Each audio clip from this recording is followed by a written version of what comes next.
هذا الصوت وين صار الصوت؟ بعد صار الصوت في الكار. يلا هلا بعد. هذا ناخذ الصوت صافي. تيست أيمن تيست.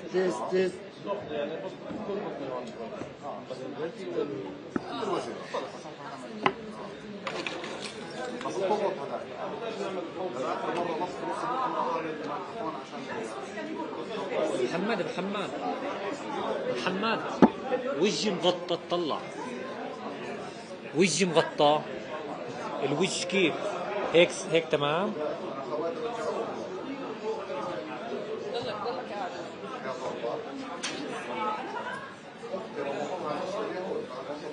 رند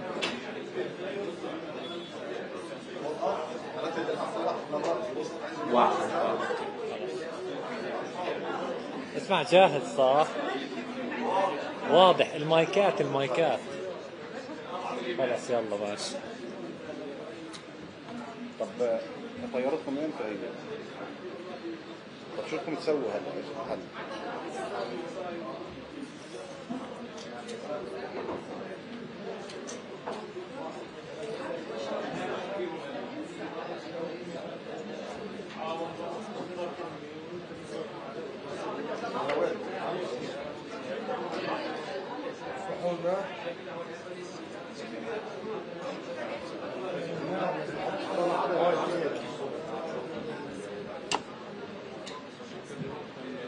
شو؟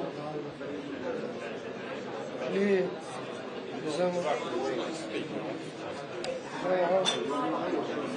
هذا شو بحط له؟ 1 take.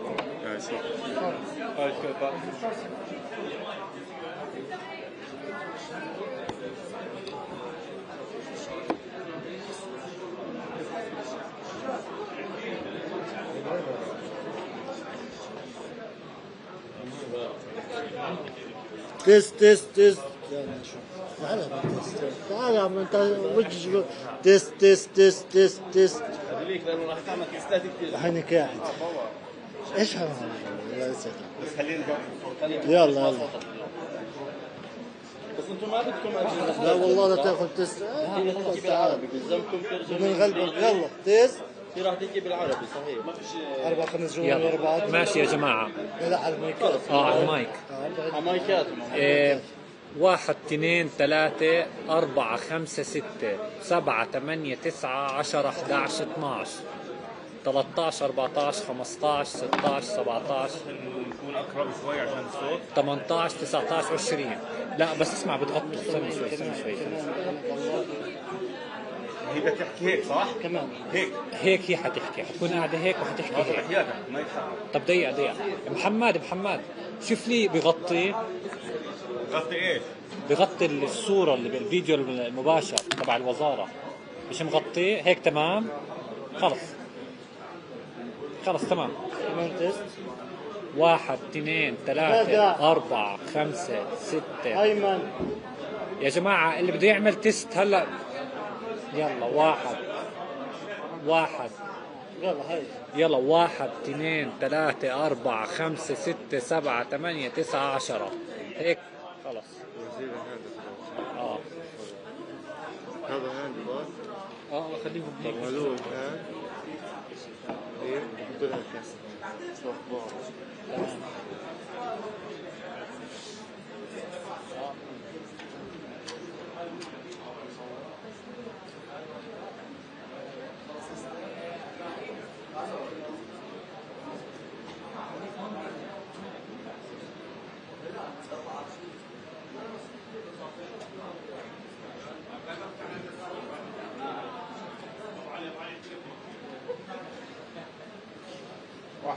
واحد اثنين احكي لهم 1 2 3 تيست وزارة الخارجية. اوكي.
لحظة شوي شوف بدنا نمشي هيك هلا.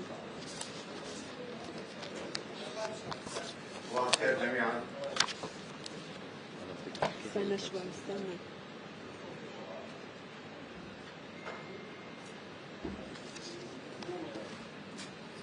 بس لو سمحت قبل ما نبدا المؤتمر الموبايلات تكون سايلنت.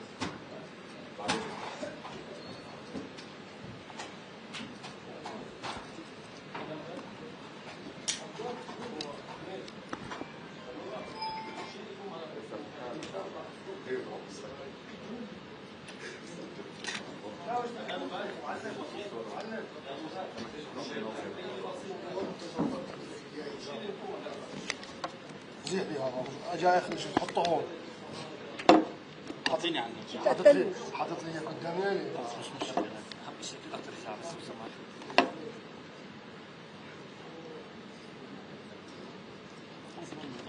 ما في مشكله.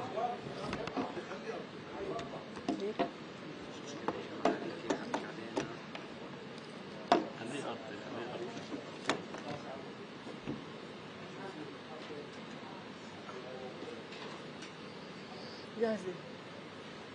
صباح الخير جميعا. السيدات والسادة، نلتقي اليوم ومعالي وزيرة الخارجية والمغتربين الدكتورة فارسن أغابكيان شاهين، التي ستضعكم في صورة مجمل التطورات السياسية والدبلوماسية والحراك القانوني الذي تقوده دولة فلسطين، انسجاما مع رؤية وتوجه فخامة السيد الرئيس محمود عباس، وذلك في ظل معاناة شعبنا الفلسطيني المستمرة منذ عقود، والتي تفاقمت خلال العامين الماضيين بفعل العدوان الإسرائيلي الوحشي والغاشم على قطاع غزة الحبيب. نبدأ معاليكم مؤتمرنا هذا بدقيقة صمت وإجلال وإكبار لأرواح شهدائنا الأبرار الأكرم منا جميعا.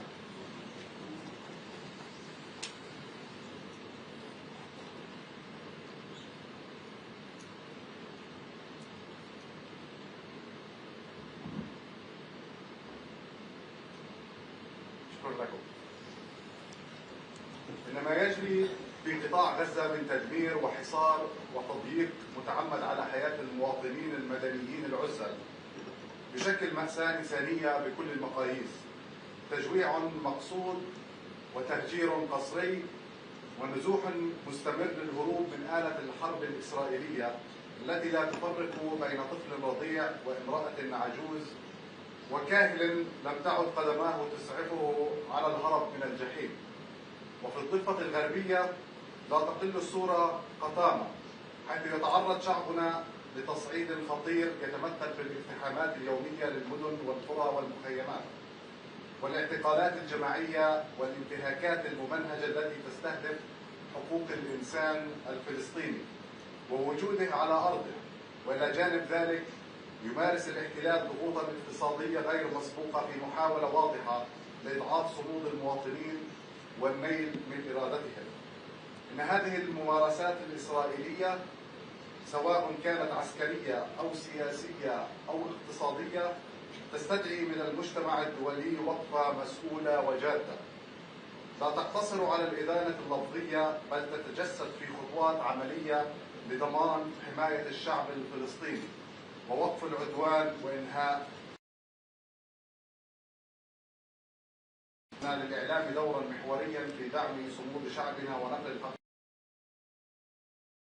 بمهنية أقلامكم وعدساتكم تشكلون جسرا بين معاناة الفلسطيني اليومية ووعي المجتمع الدولي. والآن اسمحوا لي أن أدعو معالي وزيرة الخارجية والمغتربين الدكتورة فارسن أغابكيان شاهين لإلقاء كلمتها، وبعدها سيكون الباب مفتوحا أمام أسئلتكم واستفساراتكم. معاليكم أنقل لكم الصوت والصورة. شكرا جزيلا. صباح الخير جميعا. أرحب بكم في وزارة الخارجية، ونحن على أعتاب أسبوع مهم جدا وحافل اللي راح يكون في نقاش للقضايا المهمة والمصيرية للقضية والشعب الفلسطيني. ولكن رزمة أولوياتنا تبقى حرب الإبادة وإيقاف حرب الإبادة على قطاع غزة، تبقى وقف التجويع والمجاعة في قطاع غزة ومنع التهجير القسري وحماية الشعب الفلسطيني.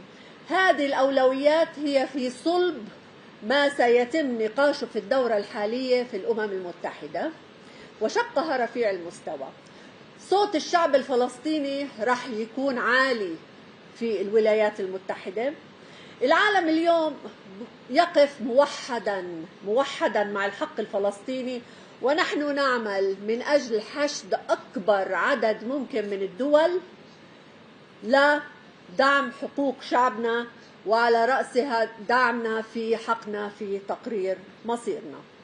اليوم وغدا رح يكون في عدد من الدول اللي بدها تتقدم بالاعتراف، وهذا الاعتراف هو حق تاريخي وطبيعي وقانوني للشعب الفلسطيني، ورح يحمل هذا الاعتراف رسالة جدا هامة للشعب الفلسطيني، رسالة أمل في مستقبل فيه دولة فلسطينية حرة مجسدة على أرضها فلسطين.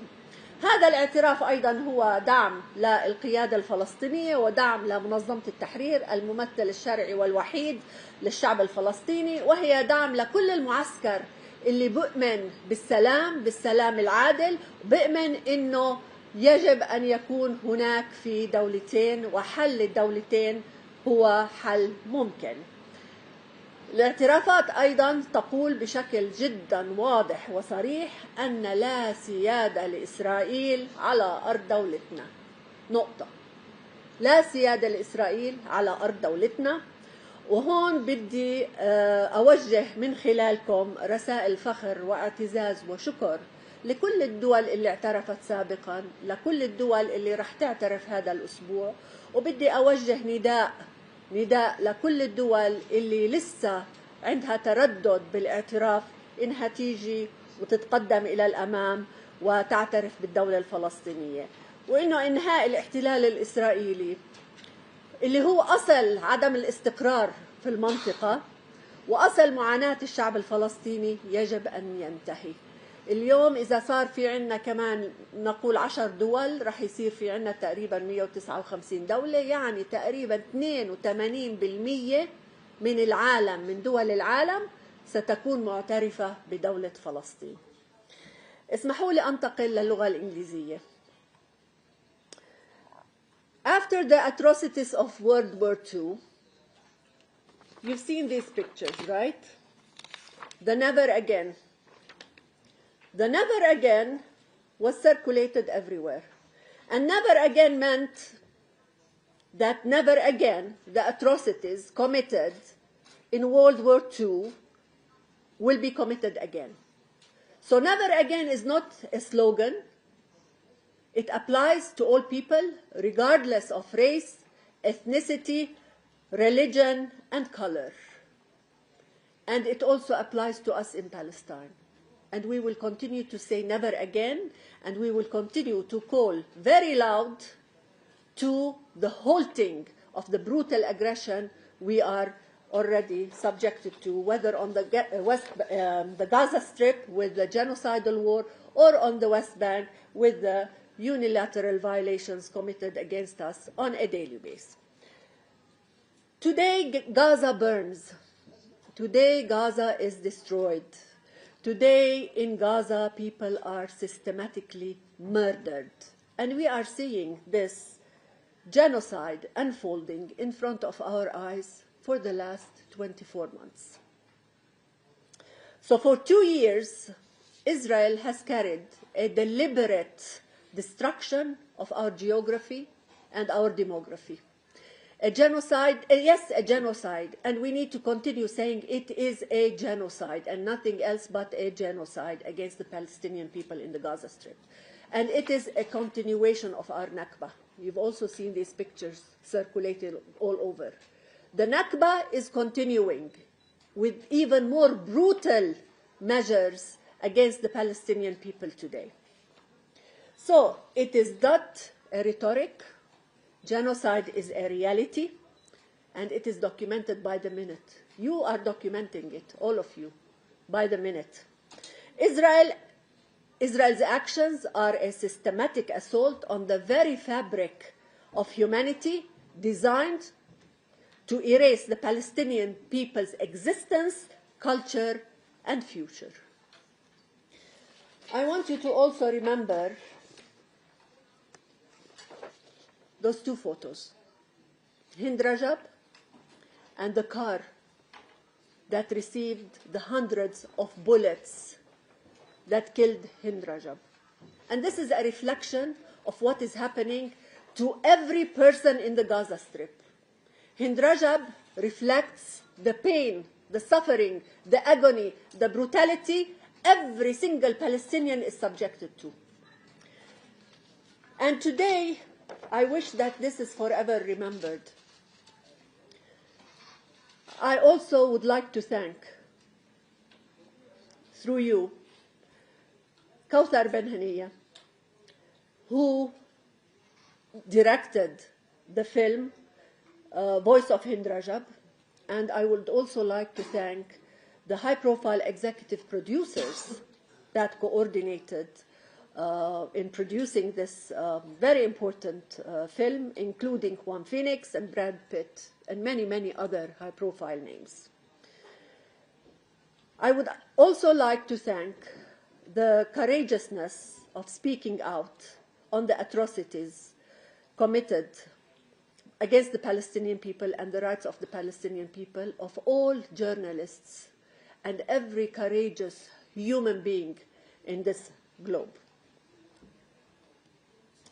Today, legal experts and legal experts all over the world confirm the obvious, and they confirm what we have been saying for 2 years, that this is a genocide. Politicians and governments cannot any longer hide behind their hesitance to call it as it is. The term genocide is not political. It's not a political language. It is the only accurate legal framework for Israel's actions in the Gaza Strip. So we need to continue calling it as it is. Do not shy away from it. Today, one of the most leading bodies, the International Association of Genocide Scholars, which includes Jewish genocide scholars, adopted a resolution affirming that Israel's policies and actions in Gaza meet the legal definition of genocide under the 1948 UN Genocide Convention. Last week, the UN Independent Commission of Inquiry concluded also that Israel is committing genocidal acts against the Palestinian people. Now, the toll in Gaza is staggering, even if it was one person, two persons. But can you imagine over 65,000 Palestinians killed, over 166 injured, so many orphaned, and thousands with amputated limbs, including a record number of children. And this is not the exact number. The killings are much higher and the injuries are much higher. Even Israelis are coming forward and saying that the numbers might reach 300, 400,000. And you can imagine what that means. An average of 91 Palestinians have been brutally murdered throughout the 716 past days. 91 on the average. Those who are not killed by the indiscriminate bombing, shelling, and the bullets are killed because of starvation. Today we have around 500 Palestinians killed because of starvation. We have over 2,500 Palestinians killed queuing for food, again, as a result of starvation. And we have so many under the rubble. People are also killed because of forcible displacement. I mean, they are killed and bombed on the way, trying to find a safe haven. And they are killed by sicknesses, especially with a decimated healthcare system that can barely meet the basic needs of the Palestinians, let alone the injured. So the ongoing destruction and mass killing is meant to dismantle our people's cultural, social, and physical existence, and equally our souls. Let's not forget the targeting of UNRWA and other international organizations in Gaza. Again, this targets their existence, their steadfastness, their survival, and thus our people's survival. It is also meant to intimidate any international voice or action standing with Gaza Strip. Denying you, as journalists, denying international journalists to cover Gaza is also very telling. And it tells us very clearly that Israel is trying to silence the truth. And it has been for over 23 months. Today we send a message of gratitude and thankfulness to all the courageous journalists in Gaza.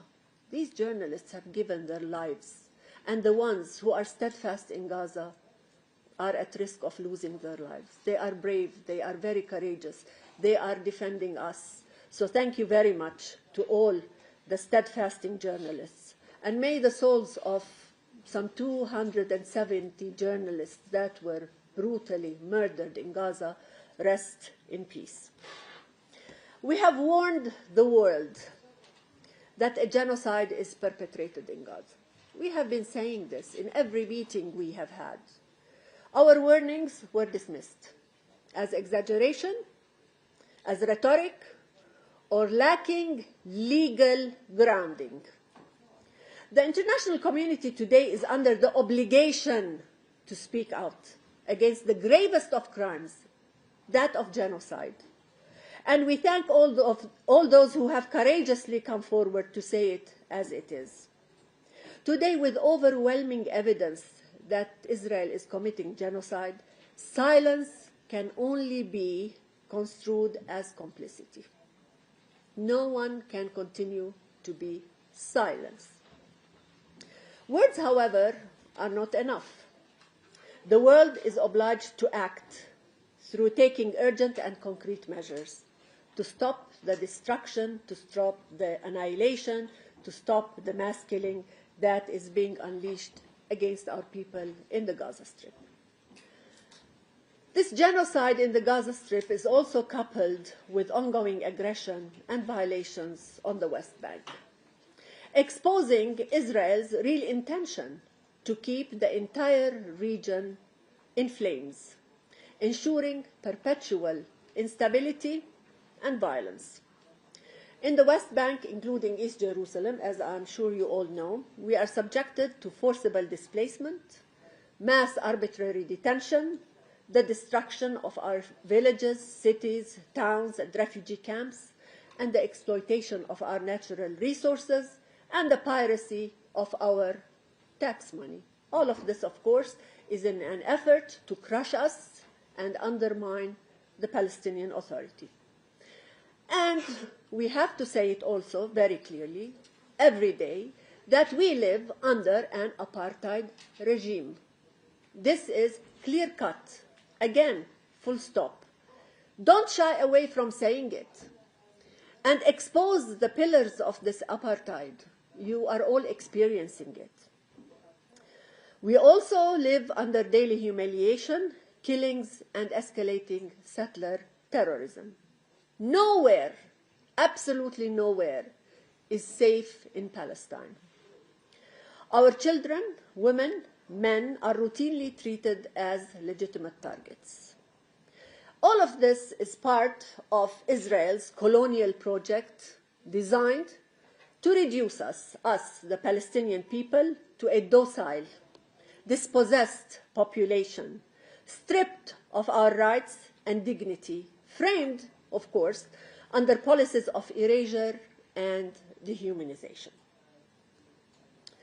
Since the beginning of the genocide in Gaza, Israel killed 1,020 and injured more than 7,000 Palestinians in the West Bank, including East Jerusalem.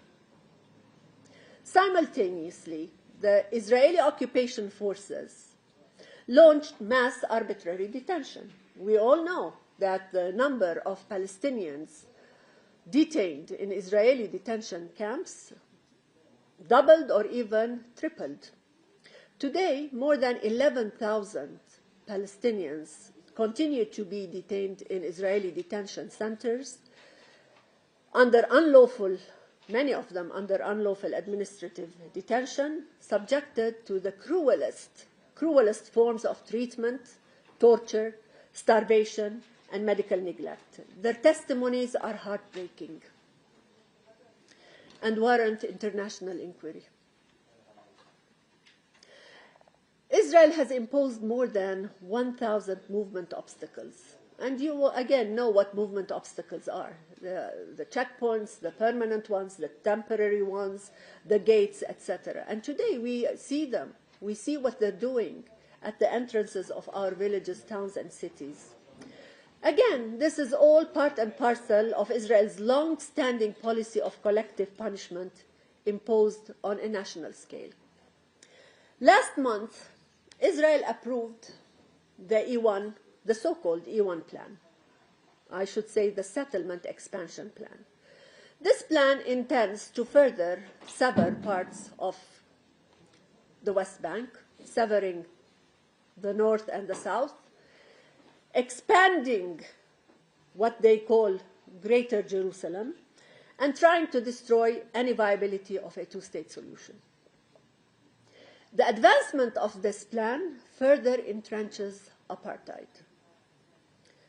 We, the rightful owners of the land, will be confined to disconnected enclaves subjected to draconian laws, while illegal settlers living on stolen land enjoy full freedom of movement, as they have been in the past. This settler terrorism has reached unprecedented levels. According to OCHA, Israeli settler militias carried over 1,000 attacks across the West Bank in 2025. 1,000, whereby 11 Palestinians were murdered. Five of them directly killed by settlers. The others were killed by the Israeli occupation forces, who arm, support, and protect settler violence. So settler violence is not a random violence. It is a systematic tool of Israel's unlawful occupation, meticulously designed to drive us out of our land, and of course to expand the colonial settler project. Settler terrorism is deeply rooted in a clear ideological framework to appropriate Palestinian holy sites. Nothing is safe, nothing is impune, even holy sites, and redefine them as exclusively Jewish holy sites according to a Jewish narrative. So by claiming our holy symbols, our holy sites, as symbols of biblical promise, settlers and their political leaders seek to erase Palestinian religious and cultural presence. Look at what is going on a daily basis in the Al-Aqsa compound. Look at what is going on at the Al-Ibrahimi Mosque. Look at what is going on in terms of trying to expropriate and attack church property in Jerusalem and elsewhere. Look at what is happening in terms of denying us, Muslims and Christians alike, our worship and moving freely into Jerusalem. The weaponization of faith transforms holy sites into flashpoints of violence and dispossession.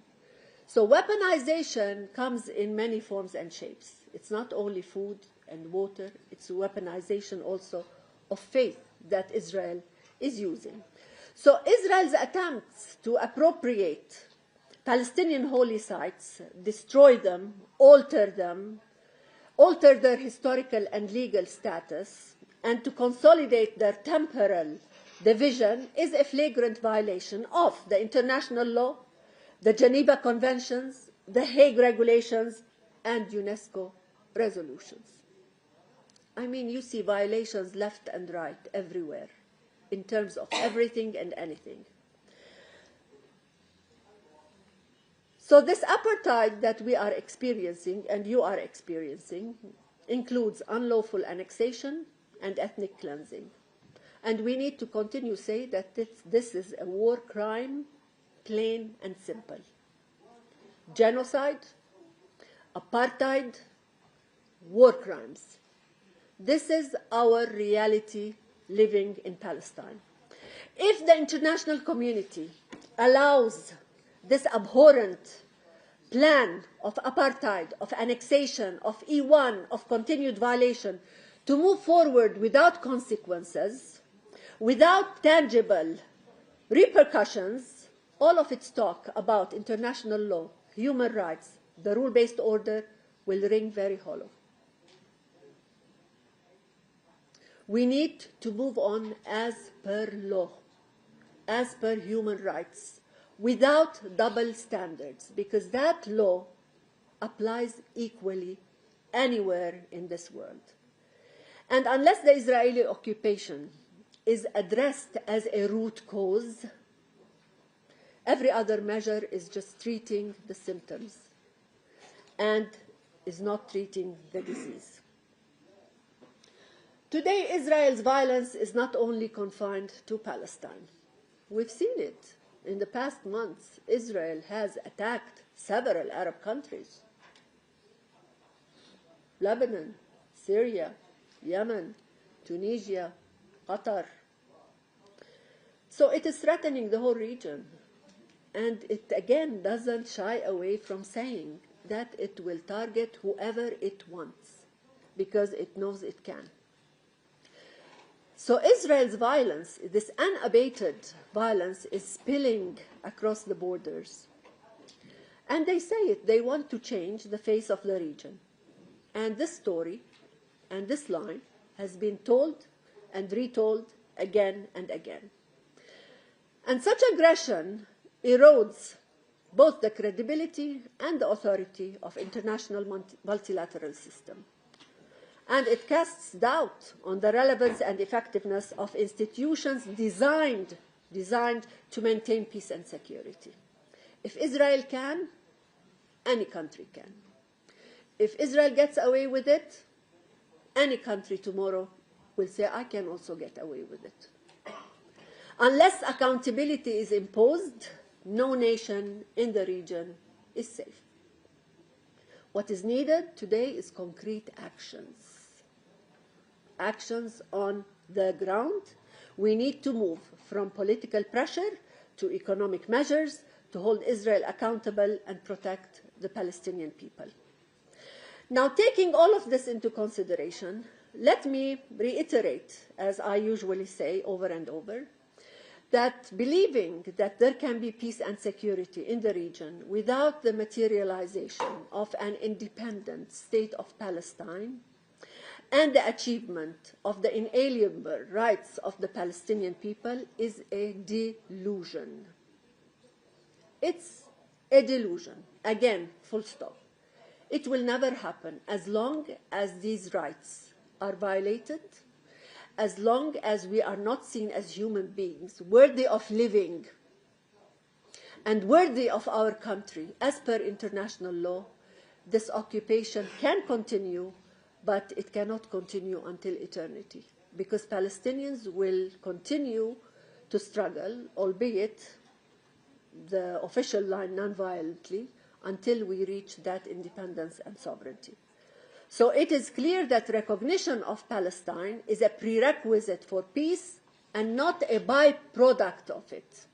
You need to recognize so that we can push the agenda of peace. Tomorrow, President Abbas will be addressing the New York mini summit on the implementation of the two states. We expect, hopefully, some 10 countries to recognize the state of Palestine. And this recognition is certainly not symbolic. It is a practical, tangible, irreversible step that countries must take if they are invested in preserving the two-state solution. This also sends a very clear message of hope to the Palestinian people who are facing an existential threat. Israel always claims that we are under an existential threat. Today, it is the Palestinians who are under this existential threat. and we need to raise our voices on this threat. So recognizing our right to life and existence sends a clear message that war, bloodshed, settlement expansion, and annexation will not be tolerated, not by Palestinians, not by the world. So it is now the time of measures on the ground to help the state of Palestine to materialize. In this regard, I would like to extend the thankfulness of the state of Palestine to the countries that have long recognized the state of Palestine and took the right decision. I would like to thank in advance all countries that will recognize this week. I would also like to thank all the countries that have endorsed the New York Declaration on the two-state solution. I would also like to thank all the countries that have already taken concrete measures on the ground in terms of settlements, settlers, arms embargo, etc. And we call on all the governments, all those who have recognized and all of those who are contemplating to recognize, to follow suit and take similar measures.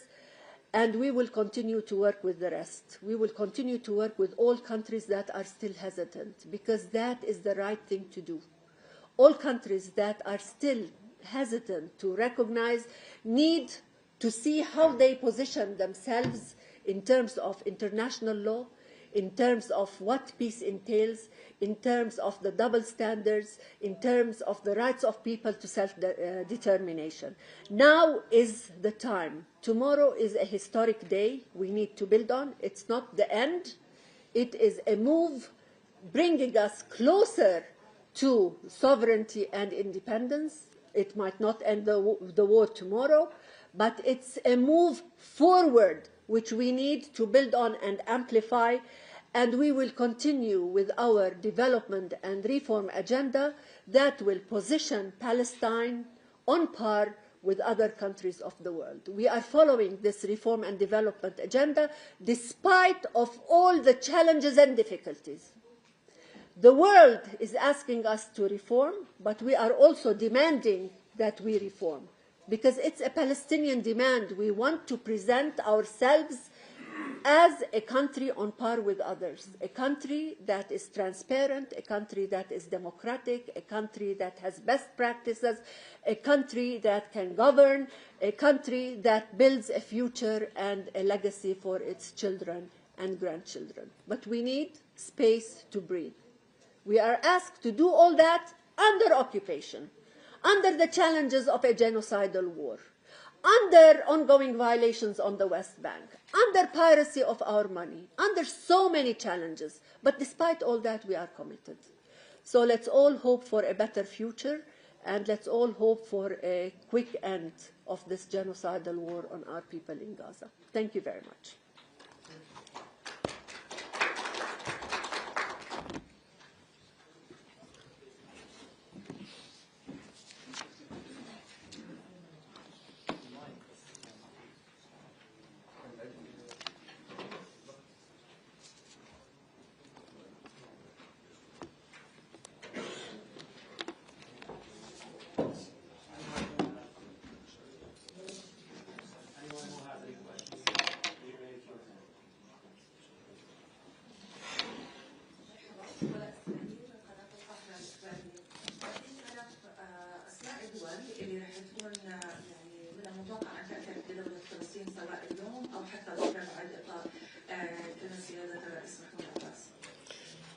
اوكي، اليوم عندنا تأكيدات من بريطانيا، عندنا تأكيدات من البرتغال، ويمكن يكون أستراليا وكندا.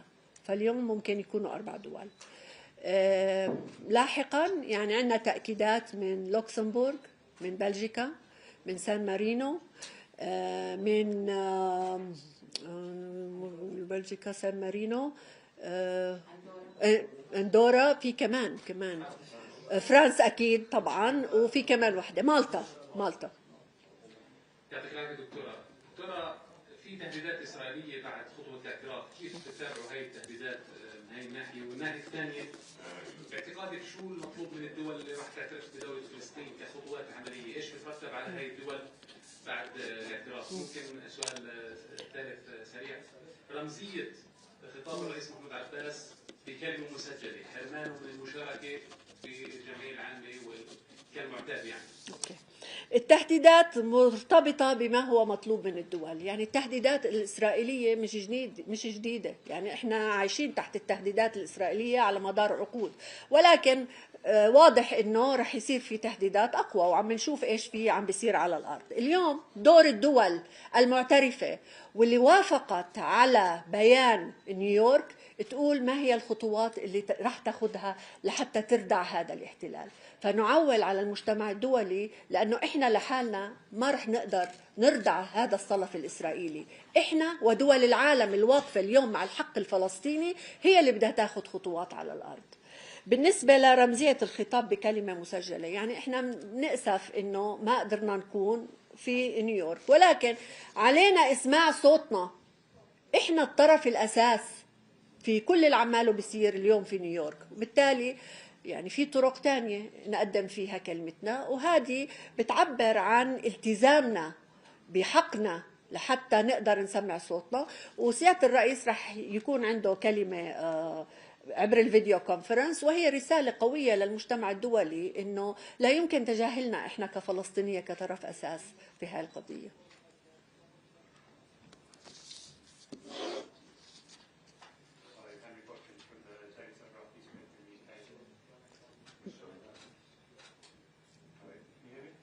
No, raise your voice. Okay.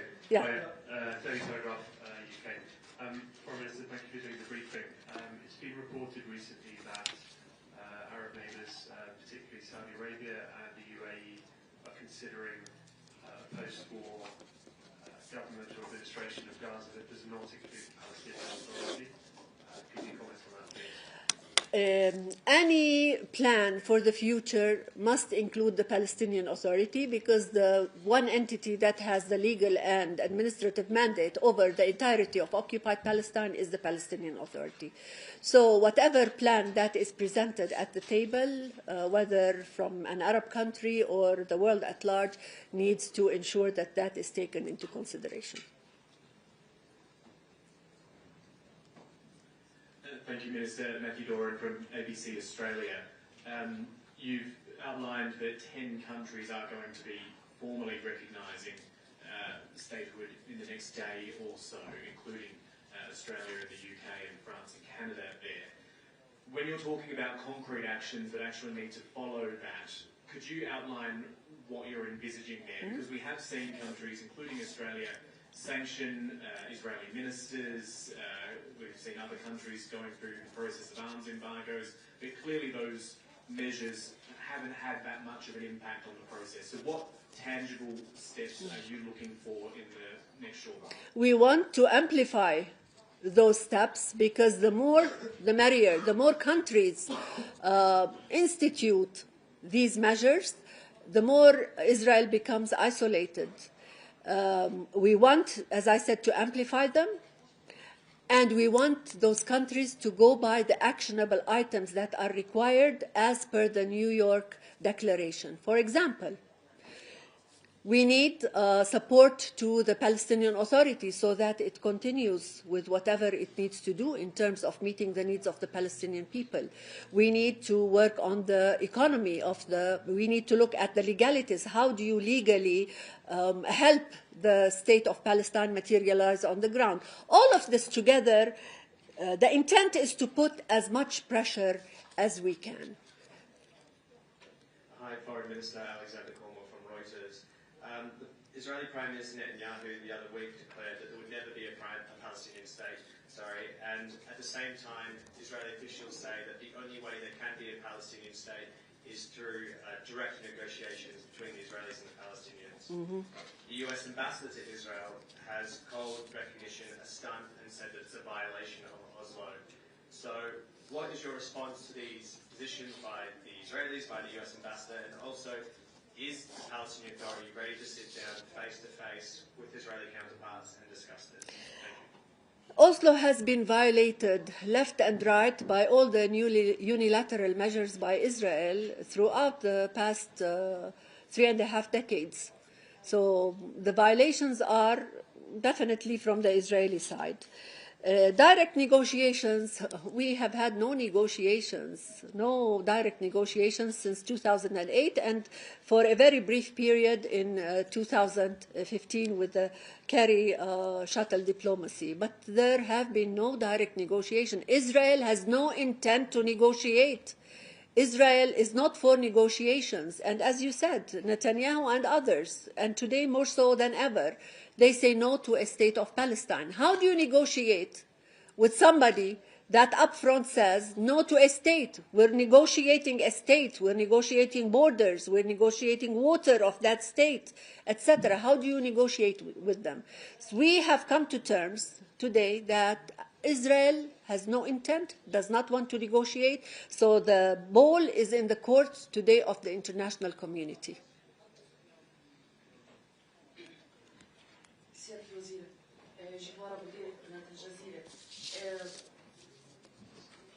الاعتراف اللي بيتم خلال الايام القادمه اسرائيل تهدد انه سيقابل بالمزيد من الاجراءات على الارض باعتبار انه هذه خطوه احاديه الجانب.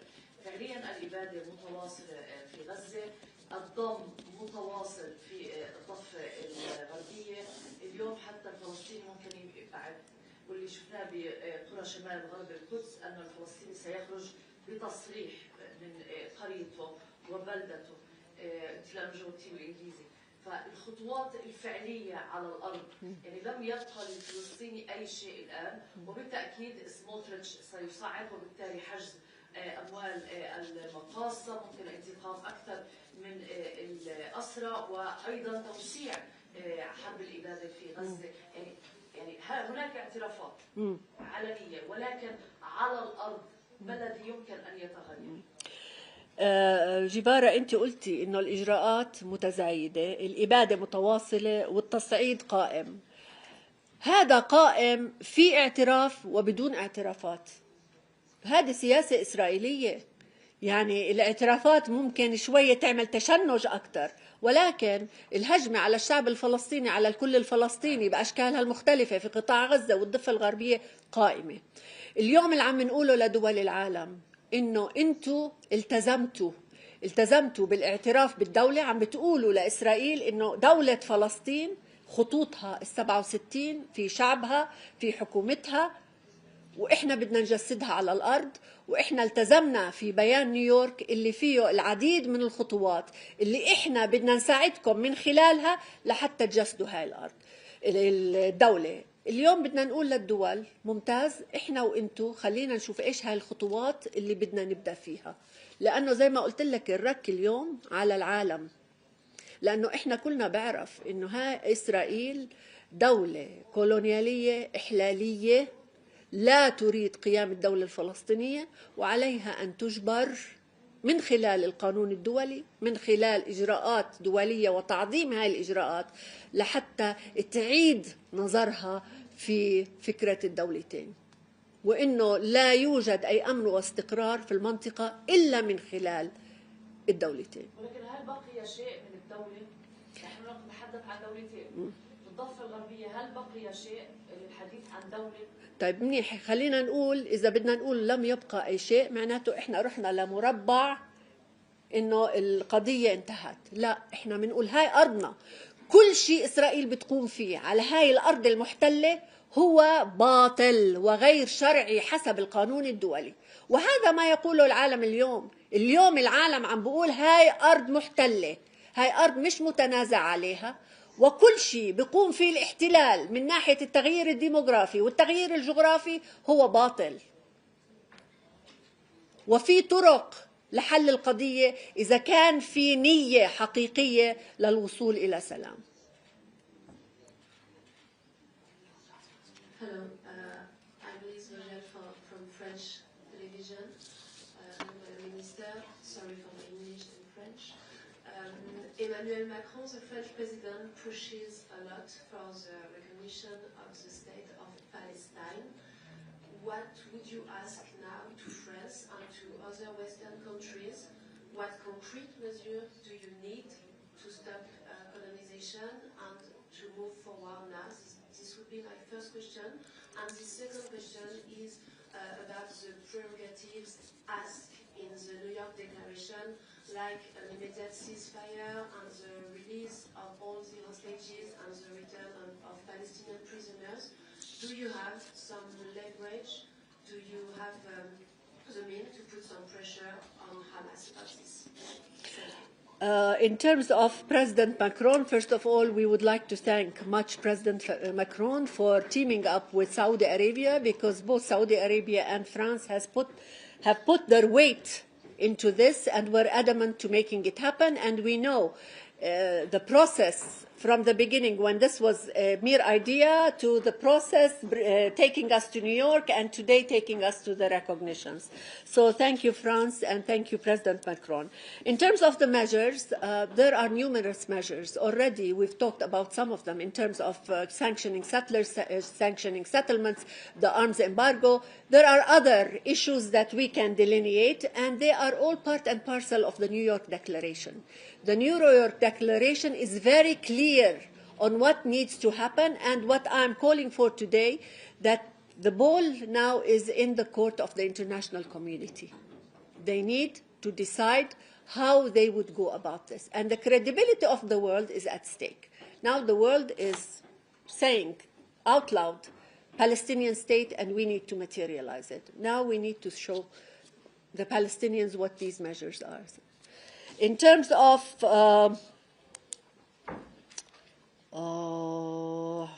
Hamas and what is happening, what was the third question?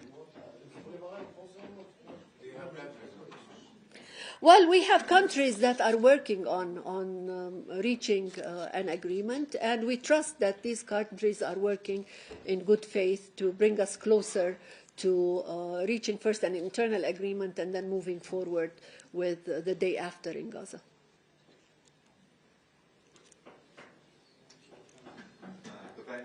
For Dutch RTL News. You already spoke on it, but I would like to ask again. Already Palestine is under occupation. The Prime Minister Netanyahu has said there will never be a Palestinian state. So can you explain to us what will it matter, the recognition of these extra countries that you have? What will the recognition bring?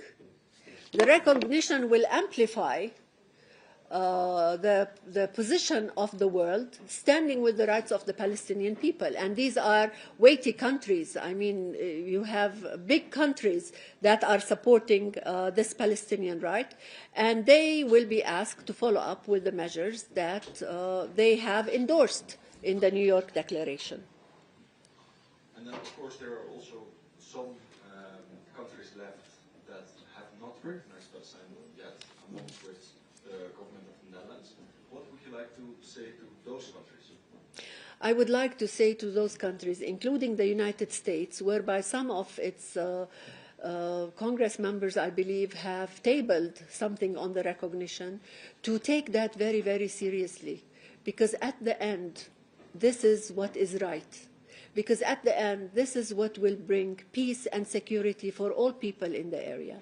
Because at the end, if recognition is not coming forward from these countries, they will be isolated. I mean, today we have 82% of the countries of the world siding with the rights of the Palestinian for self-determination and have recognized or will recognize this week the state of Palestine. How would these countries look when they all say that they are for peace, they are for international law, they are for the rights of the people, they have been teaching us human rights for decades? How will they look in front of their people? How will they look in terms of, comparing with those who have come forward? I think in the final analysis, all countries will come to terms with the fact that recognition is the way to go. The rights of the Palestinians need to be upheld, and that these rights and the struggles of the Palestinian people for over 7 decades need to be respected, and we deserve to live in peace and security.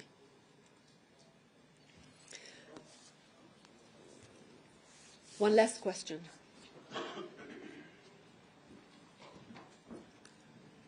Thank you.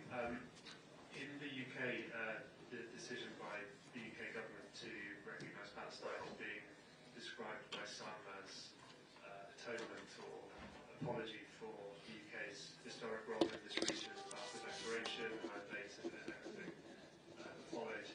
How would you characterise it? I think a lot of pain and suffering was a result of the Balfour Declaration. We all know this. And after the Balfour Declaration and the division of Palestine, Palestinians have suffered immensely.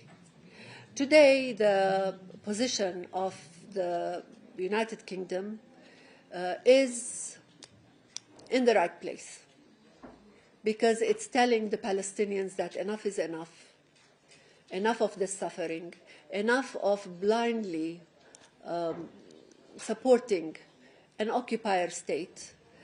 Let's move on with peace and security for both people, and not the peace and security of one people on the account of the other. So what Britain is doing and the other countries are doing is looking for a future where there is a state of Palestine and the continuation of a state of Israel, living side by side in peace and security. Thank you so much. Thank you. The question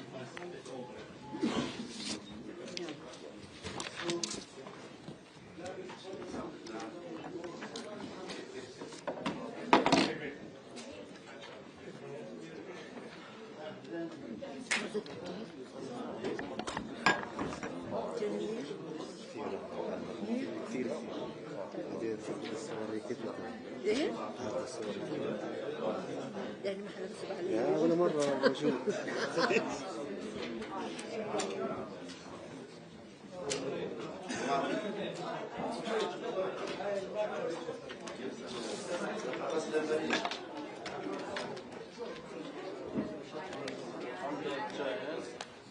بالي المفروض هذول إلي كمان. استنى هيك. كمل ما إني أنا أخذت